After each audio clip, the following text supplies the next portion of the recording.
Hey Tim, good afternoon. Tom Burnaby, hello there. Commissioner? We are in open session and all eyes are glued to the speakerphone. and of course, it has rained a lot. And the first question we have, and again, obviously, as you've seen the updates from us, we received 2. Hang on. Oh, Tim. Hey, Yeah. Tim. Yes. Okay, just answer our questions. That's okay. Okay, will do. Okay. First question is, what color shirt are you wearing? That's not a hard question. Look at your I can't bike. hear you. Okay, spin the turn. So you can't hear us. Can you hear me? Yes, I can hear you Okay. What color shirt are you wearing? now. Black. Oh, we all lost. The over-under on red. Okay, really what we would like to obtain for you in all seriousness is if you could give us an update as to what is happening with regard to rainfall, flooding, and other issues in county today and yesterday, but particularly an update as of today. Yes, Louisville, the main areas impacted today were Louisville, up into Plain Township, on up into Lake Township are the main areas, and of course North Canton along the Zimmer Ditch. Seems to be mostly the middle branch, Zimmer Ditch, and the east branch of the Newishon are the areas that are affected. We've been in touch with the Weather Service. There's another round of storms. If you have a chance to look at any kind of radar, there's a round of storms out over Lake Michigan that'll be here somewhere between 5 and 7 p.m. tonight, and there's a possibility of storms popping up again and producing more rainfall. And we just have seen the water start to recede a little bit, but the streams are extremely full, and at this point, any additional rainfall is going to cause additional flooding. What streets are closed right now? Pardon? What streets are closed right now? They were currently opening streets back up in Louisville. Beck Road, I believe, is still closed. I'm not sure what else is closed out in the Louisville area right now. I'll be honest with you. I know part of Freedom Avenue, part of Whipple were closed as of just a little while ago. So we have several roads that are closed in sections where floodwaters are over the roadway. There have been evacuations from some homes. There is a shelter opened up at Louisville High School with the American Red Cross.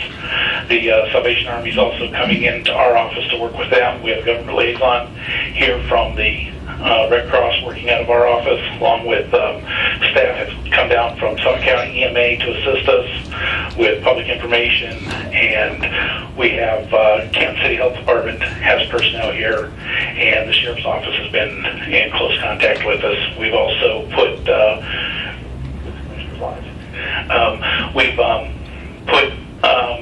Fire Chiefs Association and the Police Chiefs Association on standby in case we need further assistance from them in the EOC as this next storm moves through.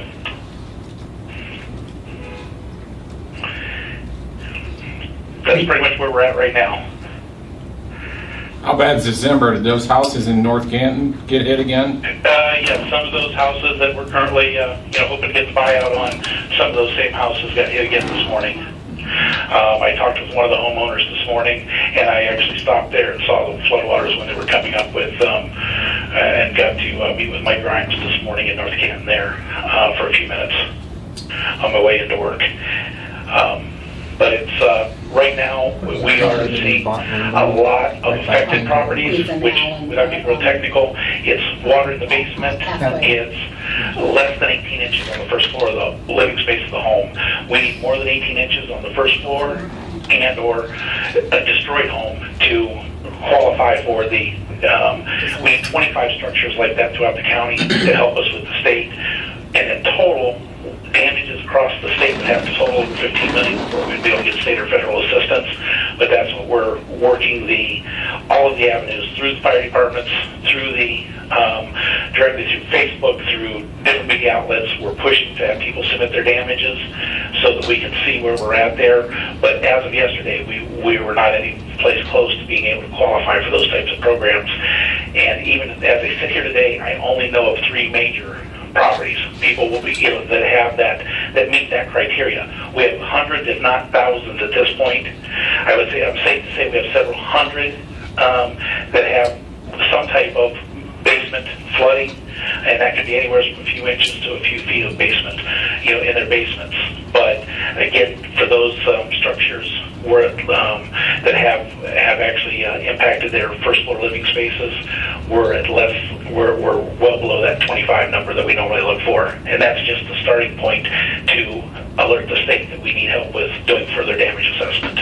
Tim, I understand that we're pretty isolated in this weather event as far as impact to meet those thresholds. That's the unfortunate part is both of these events happened over the same area, and we were the only flood warning out in the entire state of Ohio for both of these events. So that's unique in a bad way, because again, it makes it a very small area that we have to pull the entire damage from. When you have several counties involved or multiple counties, that's less damage that each county has to meet. Our burden right now is going to meet that damage threshold, and like I said, as we stand right now, we're not looking like we're going to meet that damage threshold to be able to get, especially federal assistance. Does that include commercial? Because we've got contact from this Freedom we're property. looking at public too, damage to roads, damage to, any kind of public monies that are being spent and stuff too. We're looking at those programs too. What about the area by where we removed the house for pathway and kind of used that as a mini detention basin? How did that hold up in this rain? It held water. It flooded over like it normally would. So I mean, it's one less property for us to worry about. Had it been in place this morning, it would have flooded. And did that area then by Kane Toyota and so forth that flooded previously, did that flood? I have not heard directly from Kane. When I went through this morning, Kane Toyota had not flooded yet, and I did advise them that there was a lot of water to the north of them because Whipple and Freedom had already flooded. They moved the cars.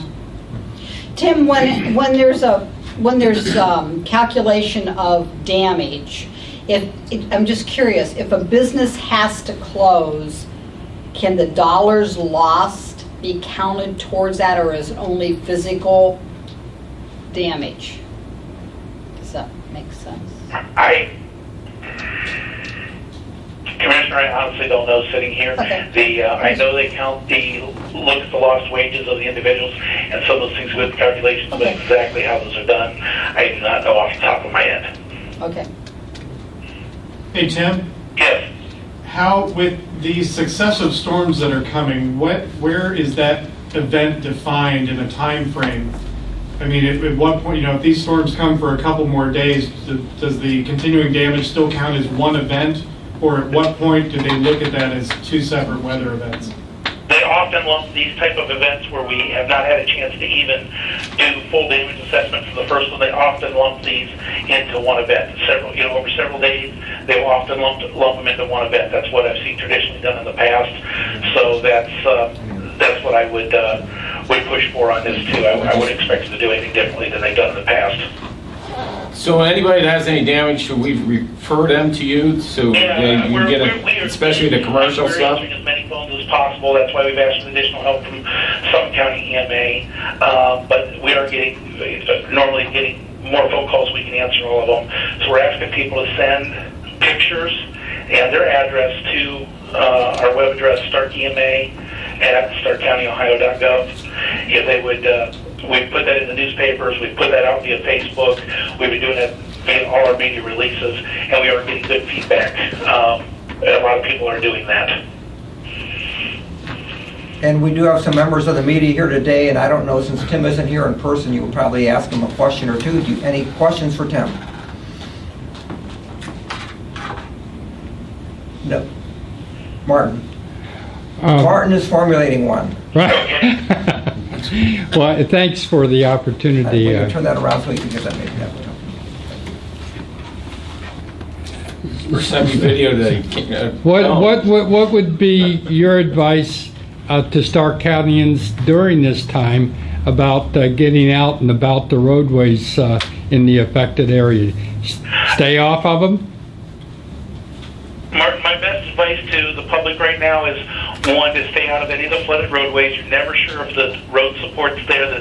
One vehicle may pass through, and the next vehicle may literally go into a sinkhole. We've seen that in the past, so I would ask people to stay out of the flooded roadways. And the second piece of advice we can give to everyone is to contact their insurance companies, especially if they experienced backup from either their sump pumps or from storm drains. If the water came in through those types of sources in their house, contact their insurance companies. Most people have some coverage for that. If they call up and say they flooded, usually a lot of times they don't have flood insurance. But we're seeing a very high number, literally in the hundreds yesterday, that their water backup and or sewer pumps could not keep up, so that's considered water backup. Those people will receive help from their insurance companies. So we're seeing a high rate of where insurance companies will help. May not replace everything, may not take care of everything, but it may help. Should be enough money to help them clean up. Been trying to get that message out to everyone that depending on how they got water, they may have some help with their insurance. Thank you.